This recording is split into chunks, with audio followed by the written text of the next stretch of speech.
Good afternoon, everybody. I hope you're all doing well, and I'm excited to be here with you. As you know, it's been a very exciting week for us. So we'll do things a little bit differently this week. I thought we'd try taking questions from Telegram. So let's see how that goes. Just making sure everyone can hear me, and we'll wait for a few people to join us, and then we'll really get started. So, as you know, this has been a particularly exciting week with ARM's conference, and a lot of interesting things were discussed. And I think what would be good for us to do is kind of recap what they talked about, maybe what we talked about, and how the two um, kind of work together. So the conference began on Tuesday with the CEO of ARM talking about his vision for 1 trillion devices and what they're calling the fifth wave of computing. So, what the fifth wave of computing really is, I think for us to understand it, we need to understand, well, what are the first four waves of computing?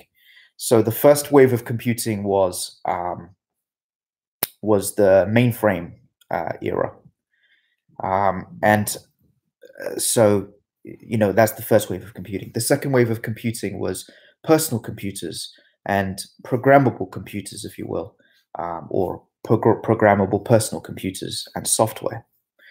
The third wave of computing was the internet. The fourth wave of computing was mobile devices and the cloud. So then what is the fifth wave of computing? Well, it's widely believed that the fifth wave of computing is going to combine IoT, artificial intelligence, and very importantly, 5G. So for those of you that don't know, 5G has been, is believed to be a really big thing because it allows people to, it substantially increases the bandwidth connectivity in devices, but it also significantly reduces latency. And so, it's expected to be a revolutionary technology.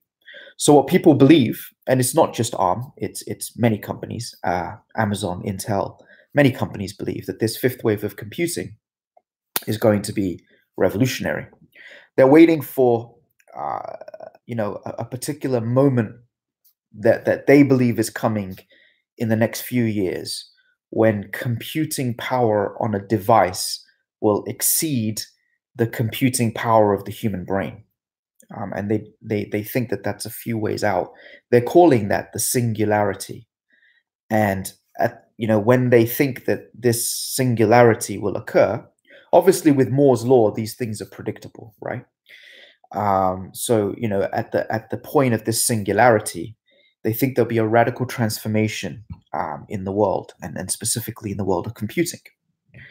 And so ARM and others have predicted that the world is moving towards 1 trillion devices.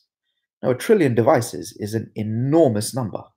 I remember I was at MWC in 2012, and I heard the CEO of Cisco, the then CEO of Cisco, or the chairman, his name is John Chambers, introducing IoT, at least to me in 2012. That was the first time I heard about IoT.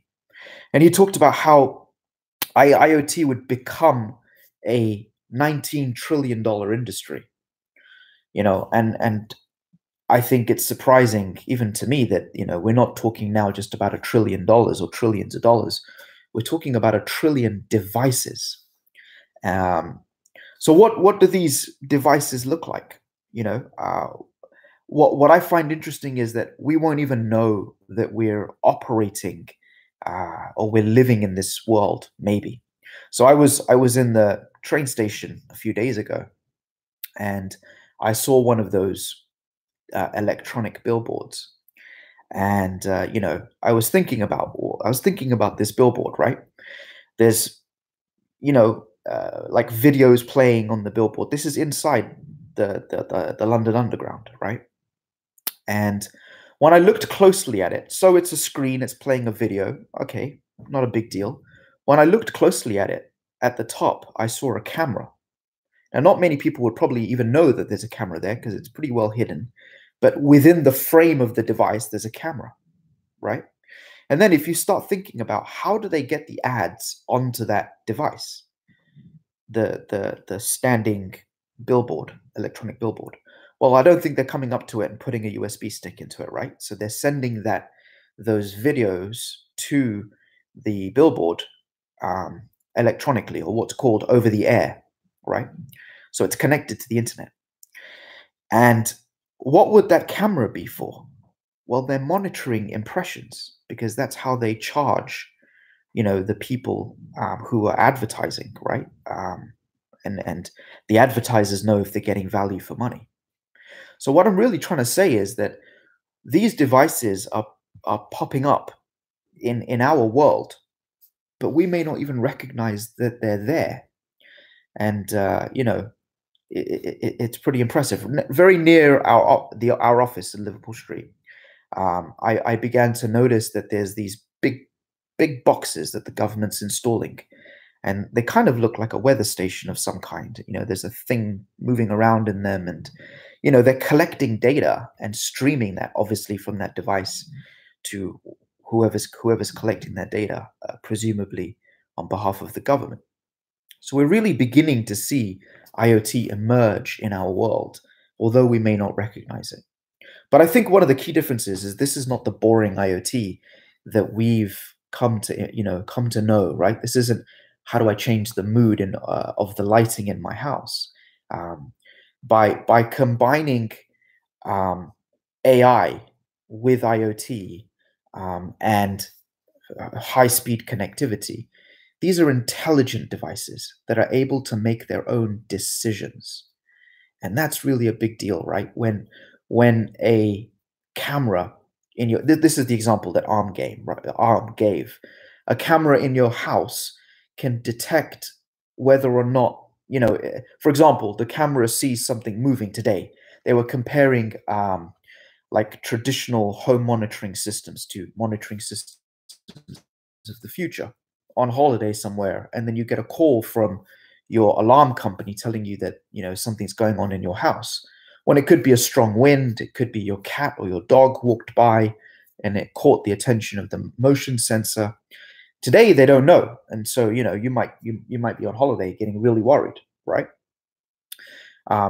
If you've got the latest technology, you can probably push a button on your mobile phone and look around your house.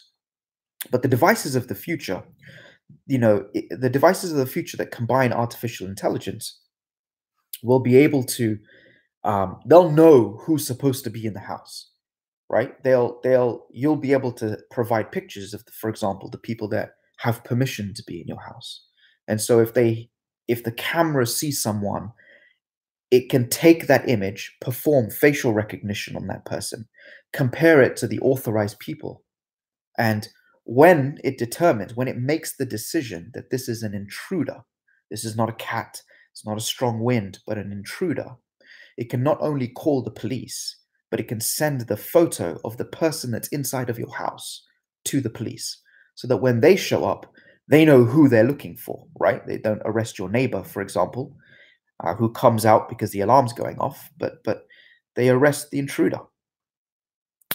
So this is this is what an intelligent edge device means and why it's necessary. The ARM team talked about something very interesting. They talked about how, if we look at just 1 billion cell phones in the world, mobile phones that have cameras, those mobile phones with cameras produce 400 exabytes of data per month, right? That's not terabytes, it's not petabytes, I believe it's 1,000 petabytes is an exabyte. If I'm not mistaken, I could be. And what they were saying is that those 400 exabytes would take 40 million servers to process. That's more than all the servers in all the clouds combined. 40 million servers to process. And that's just 1 billion devices. So why is there a necessity for a decentralized world? Because as we move to not just billions of devices, which is where we are today, but trillions of devices, there's no way that the traditional centralized cloud can keep up with that volume of traffic and that volume of data. Um, so, I think it's very interesting that it's not just us talking about this. It's not us saying that the future is decentralized. But now you're hearing it from some of the largest companies in the world that are saying we have to invent and build these powerful edge devices because the centralized internet can't handle it. And the key difference, right? The key difference between old IoT and new IoT is old IoT would send the data to the cloud, and then the cloud would make its own inferences or its own decisions, right? IoT of the future is not about moving data to the cloud or not moving data off of the device, but it's about moving decisions off the device or moving insights. And the devices themselves are powerful enough to be able to arrive at their own decisions and insights. So I'm incredibly excited about what the future holds and what it means for us. What it really means is there's validation in the real world from massive companies in terms of our line of thinking with regards to a decentralized cloud and how we can take these trillion devices and build a cloud of these trillion devices. Um, I think that we're uniquely positioned. We're positioned with the right technology at the right time, with the right partnerships to be able to have a massive impact. So I think we're poised for big things, and I'm very excited about what that future brings. Um, in our speech, we were saying the main point of our speech is that AI, IoT, and 5G isn't enough. You've missed something really big, and that's blockchain, right? And the example that we gave in the speech was, we talked about a car crash. So we said that, imagine, and we made it, specific to San Jose and their Highway 101. So imagine that there's a car crash um, on a highway, and it's Highway 101. And, we live in the world of the future. So the cars themselves are able to, have detected or have become aware of the fact that there is a car crash, right? But there may be someone a mile down the street who's on his way, right? But if they end up in that traffic jam, they're going to be delayed an hour. Well, we were arguing that using peer-to-peer technology, which is the basis of all blockchains, um, one car could communicate to another car, and essentially a around the circumference of the epicenter of the car crash, all the cars and the people in those cars could become aware of the fact that there's been a crash in this particular area.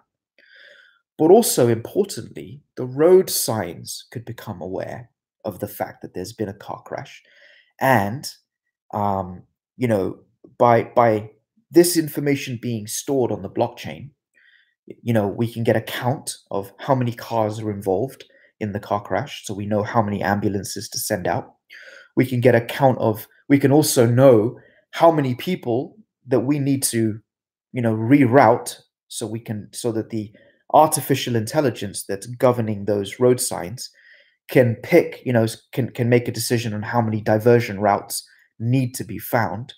All of the surrounding road signage could be dynamically or automatically updated to reroute traffic away from the epicenter of the car crash. People that are on their way would essentially take a different route and not jump on Highway 101. So we were really kind of trying to talk about the benefits of bringing blockchain technology and some of the components under the hood of blockchain technology, like peer-to-peer communication, and how that might have a really meaningful impact. Essentially, we were trying to communicate that you guys have missed one big thing here, and that's blockchain. And I tell you, there was a lot of people in that room. A lot of ARM people too had shown up because we were one of only two speeches that were talking about blockchain. The other speech that was talking about blockchain was from ARM Research, if I'm not mistaken.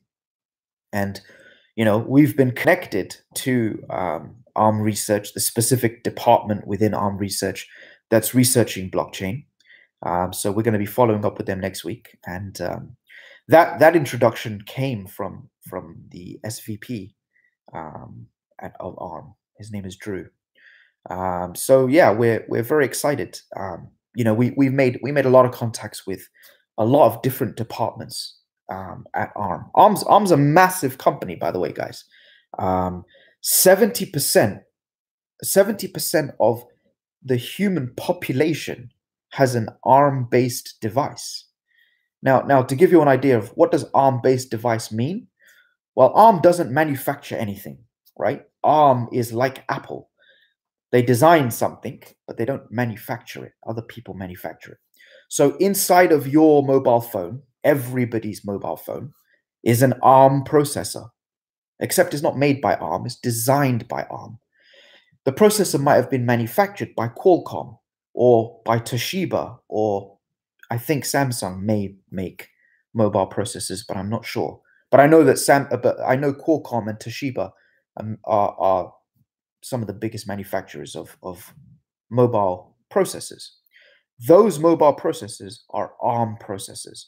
So there's a 99 point something percent chance you have an ARM processor inside of your phone, right? Your router at home that gives you connectivity to the internet, or router, as they say in England, is, almost certainly has an ARM processor in it. So there's ARM processors everywhere. Your car has tons of ARM processors in it. As I've mentioned in the past, the windshield wipers and the folding mirrors, and the heating system, and the movement of your chair back and forth, electronic motion of your chair. All of that is being controlled by ARM embed processors. So ARM's an enormous company. There's over 100 billion ARM devices, ARM processors in the world. 100 billion, over 100 billion. So, we're partnered with a massive company. And although we're partnered with them, obviously I've never met the CEO before. They're partnered with quite a few people, as you may have seen from their list. And this week, we were audacious enough to go and, say hello or Shabir was audacious enough to go and say hello to the CEO of ARM, and to talk to him about decentralized cloud computing, and to talk to him about Sparkster. And he listened, and he listened with a lot of interest. And, immediately afterwards, he introduced us to Drew, the SVP, and Drew, the SVP, introduced us to two other VPs who came to our speech. And, we also they introduced us to people within ARM Research who are working on blockchain. So, this has gone really well for us. It's truly been a big deal. So I've told you a lot kind of about what happened and what we talked about and such. We did demonstrate our product, and we'll be releasing that shortly. The team is exhausted, and I am too. This week has been really long days and long nights. I've been awake listening to the presentations from California late into the night. So it's been a challenging week for us. The tech team, for example, in India, they were there in the office till 6 a.m. Or approximately that, supporting us with the demo yesterday. So everyone's just really exhausted at the moment. But I would say by Monday or so we'll get the demo out to you guys so you can see what we showed. So let's take some questions. I want to do things a little bit differently.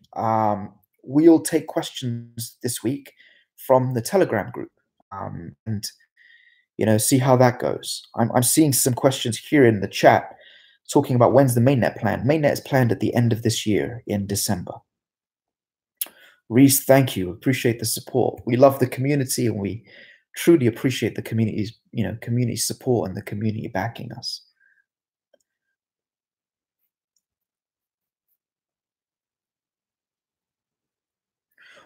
So Mikhail's asking, what area of ARM technology do I see Sparkster impacting the most?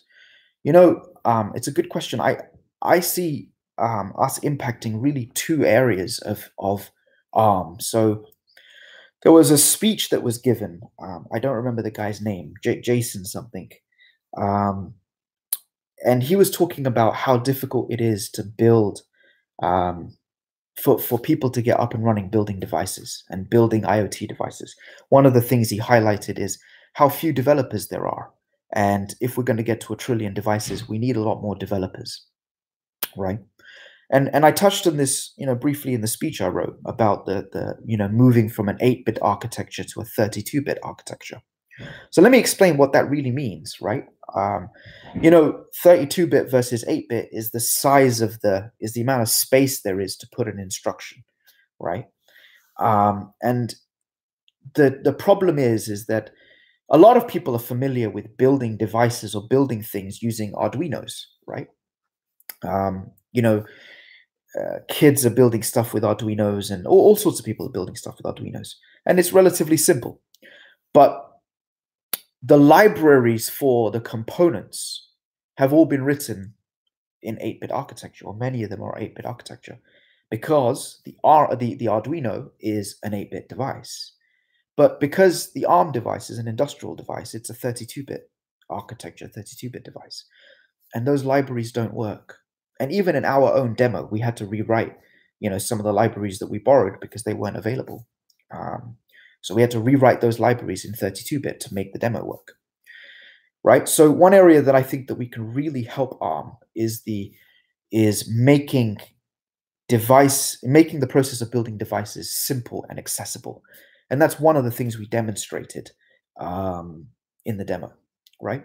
But the other area that I think we can have a huge impact, obviously, is with the decentralized cloud. I think that one of the issues, one of the things that we spoke about was accountability, right? So the scenario we gave was an insurance company. Suppose that a data center burns down, and in that data center, you've got multiple devices, right? So we simulated a fire detection system in the form of a temperature sensor, and we simulated a fire suppression system. But let's say the data center burns down, and the insurance company wants to know who's accountable or responsible for the data center burning down, right? Is it a freak accident, in which case the insurance company has to make this massive payout for the data center? Or can the insurance company point to, one of the sensor company or the fire suppression system company and make their insurance company responsible for the data center burning down? Well, with blockchain, we can answer some of those questions, right? Because if the device is sending those decisions that it's making to the blockchain, there's there's accountability in effect, right? So firstly, we know that the sensor, the temperature sensor, or the fire detection equipment did its job, right? And therefore, because it did its job, it's free of liability. If the fire suppression system did its job, it can store that in the blockchain, and we would know, right? When did the fire suppression system turn on? How long was it on for? Did it do its job? This is what our demo was based on, right? So what I'm really saying is that if we're living in this world of 1 trillion devices, or however many, 1 billion, 100 billion devices, whatever it is, and these devices, these edge nodes, are making decisions, accountability is a big deal, right? Accountability is a big deal. We've got to know, are things happening the way they're supposed to happen? Because people's lives might be at risk. You can imagine we're living in a world where all these decisions are being made around us by devices. And while they're resembling uh, intelligence, well, it's still artificial intelligence. They're not necessarily rational or humane or moral, right? They're resembling intelligence. And so, um, it's not just about how can we put blame on people from an insurance perspective, but it's also about how do we manage safety and security.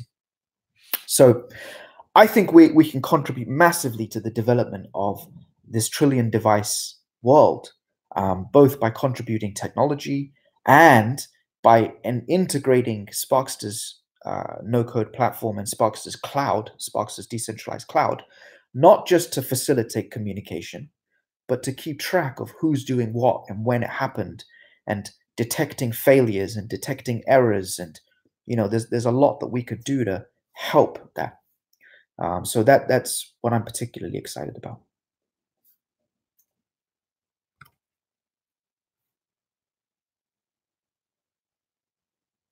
So Botch is asking, is it possible for ARMed hardware to be used as nodes for Sparkster? Absolutely, it is. Yes, and that's one of the things that we want to begin working on with ARM support.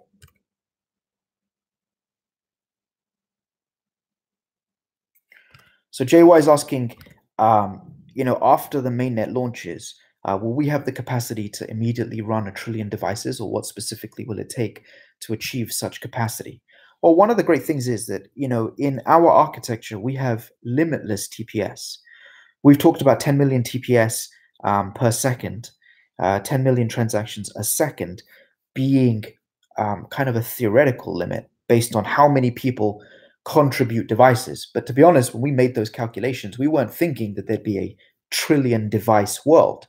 I think that what this really means is that we can drastically increase what our TPS could and would be, because there's simply more devices to contribute capacity to the decentralized cloud. So yes, they would end up being nodes.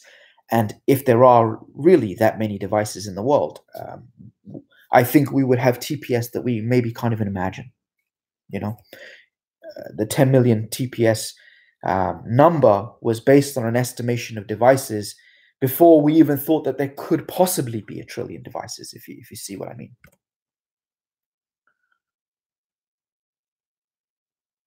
A redesign was mentioned. Will it come post unlock and exchanges? I think if you're talking about the website, I think that we'll have a website that will launch with the platform, right? Jared's asking, when are we going to meet with ARMS executives to move things forward? Well, we're going to follow up immediately next week, and we're going to be scheduling meetings. So they have a very large office here in England. ARM is actually an English company, and they're headquartered in Cambridge, not so far away from London. So we're going to be setting up meetings to go and meet them and follow up with the people that should be met in California in their offices. So this is my top priority, right? I want to make this go as far as we possibly can.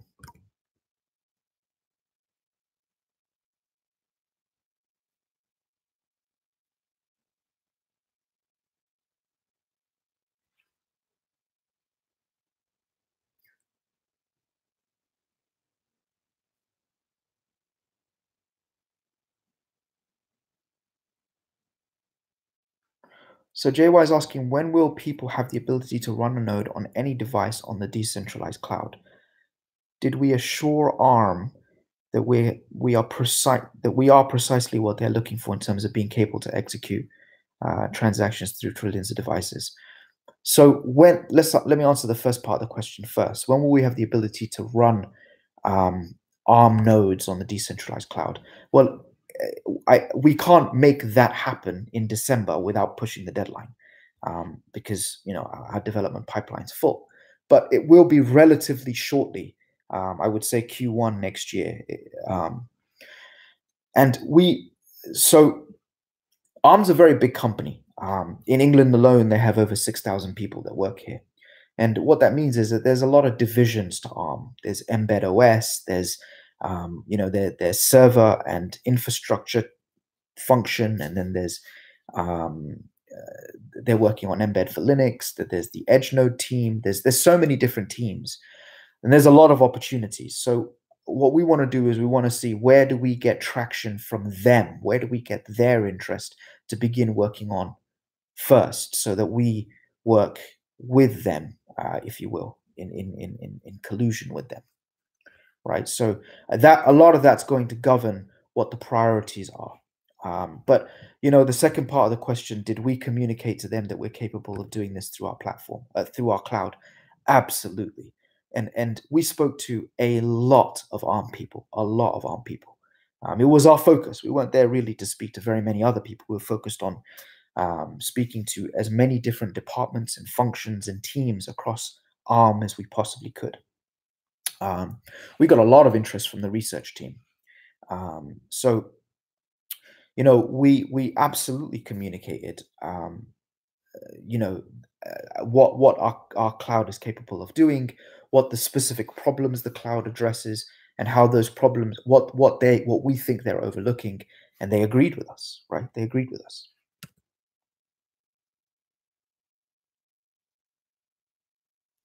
Metronome is asking, did the executive from Boston Dynamics attend Shabir's presentation? Any interest from them to move forward with a no-code platform or Sparkster's decentralized cloud? I don't know the answer to that. I know that Shabir spoke to the founder of Boston Dynamics, but I don't know if he was still there on Thursday. And I don't know if it's not a question I've asked Shabir, so I don't have the answer to whether anyone from Boston Dynamics showed up to the presentation that we had. But the founder himself asked us to follow up with him, so it's something that we'll be doing next week.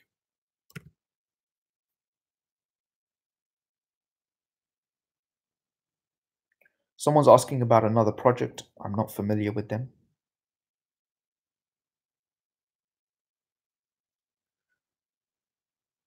Yeah, Ziad is asking about. I said that there's something big coming. What was big is the fact that we got to speak to the CEO of ARM, and that's a big deal. That's a really big deal. In fact, it's like speaking to Jeff Bezos or something. Interestingly, they look alike, but and someone said fortune favors the bald, which is quite funny. But what I would say is, it's a really big deal, right? We got to speak to not just the people who handle us as a partner, not just the partner team, who obviously have their own mandate and objectives and goals and whatever, but to speak to the people that run the company, that make the decisions, and not to speak to them for 1 minute, but to speak to them for a meaningful amount of time about what we're working on, what problems we're solving, and how we might be able to expand our partnership and our relationship with ARM. So now I can tell you that the CEO of ARM has, not only has heard of Sparkster, but knows what we're doing, right? And that's also for other members in the leadership of ARM, including Drew, who's an SVP. And they've not just listened to what we're doing, right? It's not just that they spent 10 15 minutes listening to what we're doing, but they also introduced us to other people in their team who can help us develop a deeper, stronger partnership with them.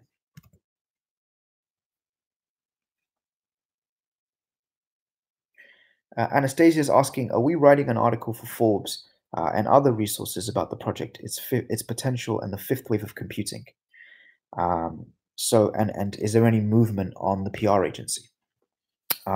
Actually, we have written an article for Forbes. I believe it's Forbes. I'm not the one. I was involved in writing it, but I'm not the one involved in publishing it.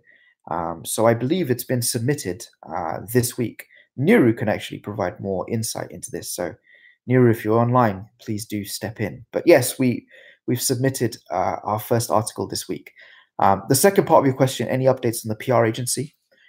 We have whittled it down to one agency, the same agency that I spoke about before, that represents Sony and represents Slack. They're called Marlin PR. We have a final meeting with them, I think on Monday, at which point we'll be making a decision on whether or not we want to move forward with them. But so far they've done a tremendous job. I was in their offices last Wednesday, I think, speaking to their team and kind of hashing out ideas about and about how we might move forward in different market areas and market segments that we want to focus on, and who we want to target, how we might do that.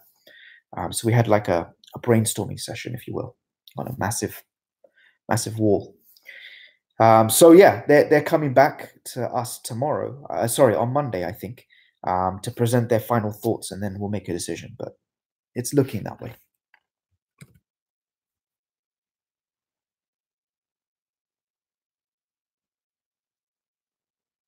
So Patrick's asking, can I tell you guys which companies Shabir has contacted after the speech?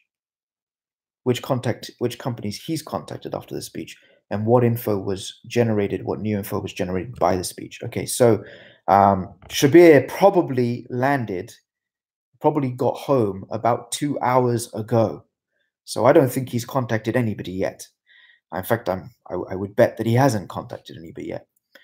He left at 11 p.m. Pacific time from there, and it's approximately an 8-hour trip um, from San Jose to Orlando. And factoring in time to get home, he probably got home like 2 hours ago. So I don't think he's contacted anybody. Who will he be contacting? He's got a stack of cards of people that he'll be contacting. Lots of people across ARM. And we were focused on, the goal here was to focus on high level people, not just foot soldiers, but people that were speaking, were directors or in charge of a particular area or business unit, or was a VP, or we were aiming for leadership so that we could um, really strengthen and deepen the connection that we have with ARM. And I know that he has a wad of cards from those sorts of people who've all asked them to follow up, right? So that's what the next 2 weeks is really all going to be about. Ziad is asking, will we have a chance to see the recording of Shabir's speech at ARM? I hope so. So we tried to record it, and they essentially told us we can't. But we knew that we were not going to be allowed to record it, like in the morning. Although we did try anyway. We tried to sneak in the camera on a tripod, but they took it down.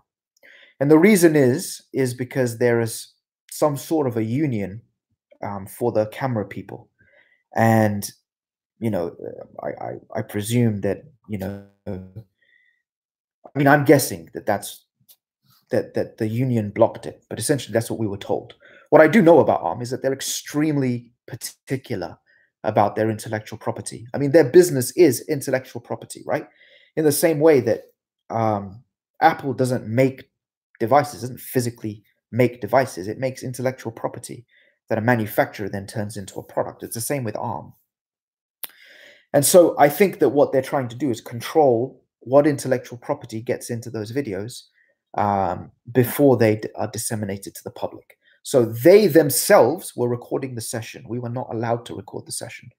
And we've already made the request to get the video. And so once we get the video, I'll share it with you. However, the video that I made and the video of the demo and how the platform works, I'll be releasing to you guys probably on Monday. So that you'll get. But his speech, you've got the transcript of. So that transcript that we sent, that I published yesterday, had a lot of spelling mistakes because it truly was just the notes of the discussion between Shabir and I about what I wanted him to talk about. So yeah, there was a lot of spelling mistakes in there, and I even spelled the CEO's name wrong because I was working so fast. So I apologize to anybody that may have been offended by that. I got a note from somebody about that. So yeah, it's a legitimate mistake.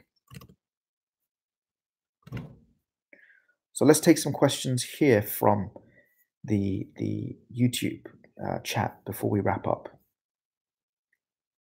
I'm going to start at the top. Approximate time frame for listing the token depends on when the market conditions improve and support token listings. We've talked about this extensively in previous videos. You want to look at the AMAs from 3 weeks ago or 4 weeks ago. Talks about this extensively.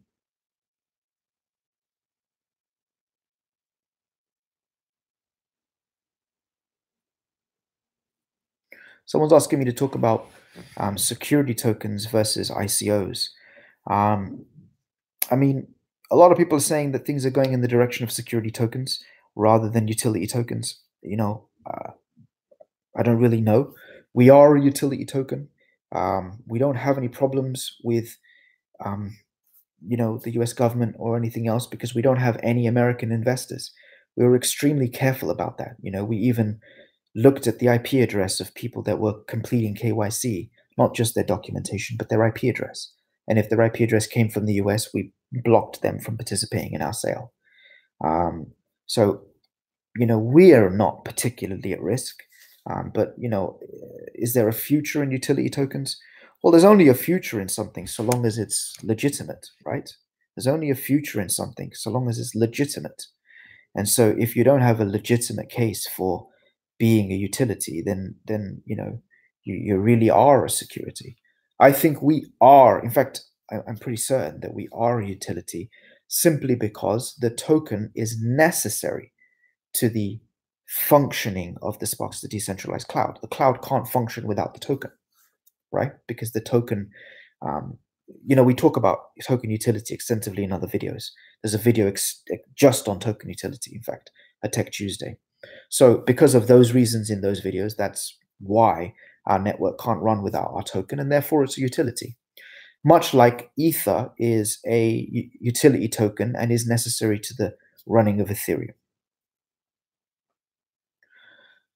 Darren's asking, are we able to develop for an EOS fork on Sparkster if EOS is available on the app builder? So I have to be careful about how I answer this. Maybe. How about that? I say maybe because there's a piece of news we haven't released, but like I said, maybe.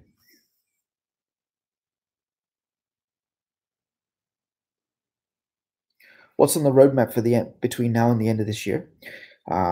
So the roadmap for between now and the end of this year is we're focused completely on mainnet. It's a significant undertaking for us to get mainnet out by the end of the year, and that's our primary focus. From the business team, we're focused on PR and the things that we've talked about. I believe in the last tech talk, with regards to our plan, the last few tech talks, our plans for customer acquisition and thought leadership and market segmentation. We've kind of covered those things, and that's really what we are working on between now and the end of this year. And obviously, ARM is a very, very big priority inside of that.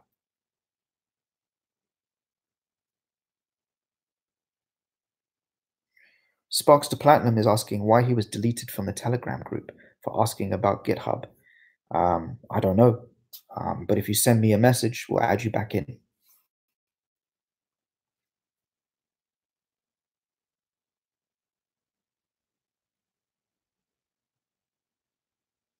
Gabby's asking, what if the market is the same during the mainnet launch? What are we going to do? I think that's something that we have to talk about as a community. I don't want to have a theoretical discussion until, that time comes, I guess.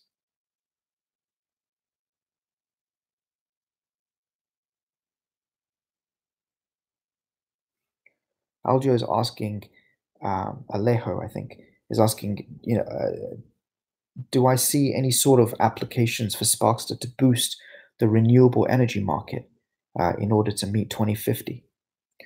I think that there's huge opportunities in the renewable energy market, and I think that it's a market that's going to need a lot of technological innovation, not just hardware but software. How do we integrate the homes from a software perspective? How do we all harness energy from the environment around us, solar and wind? On solar on your own roof or wind in your backyard, and then sell that to your neighboring community, I think that's going to be a big deal. I think um, it's not just devices that are going to become decentralized or the cloud that's going to become decentralized. I think that many industries are going to be impacted by decentralized technology.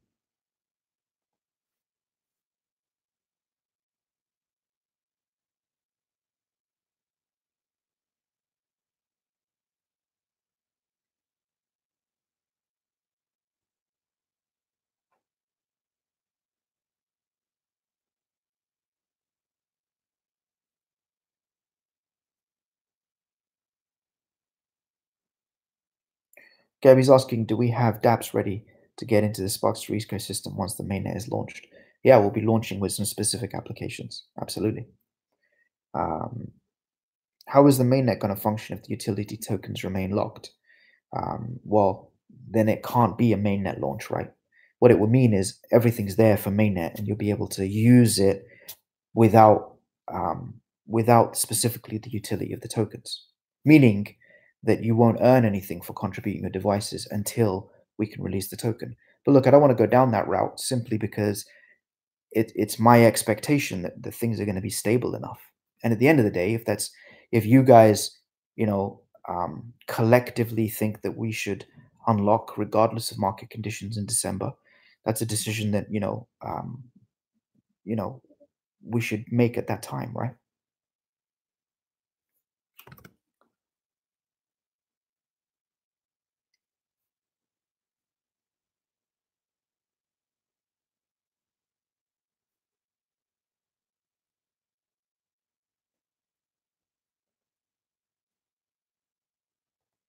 Anastasia is asking that we've spoken about a another semiconductor or microprocessor company. Any movement on that front? Um, no movement on that front yet. We've been very busy, focused on ARM. It is a conversation we're picking up next week. And they've said that they want to meet us at the end of the month. So let's see how that goes. Let's stop there, guys. So I appreciate all the questions. Thank you, everyone, and we will catch you next week. I'm going to try and bring Shabir on. Like I said, Shabir probably got home 2 hours ago, so I'm going to let him get some rest today, and I hope to bring him into Tuesday's Tech Talk, where you guys can hear from him directly about the the conference and how it went and all of that stuff. So we look forward to that on Tuesday. Thank you very much, and have a wonderful weekend. Bye, guys.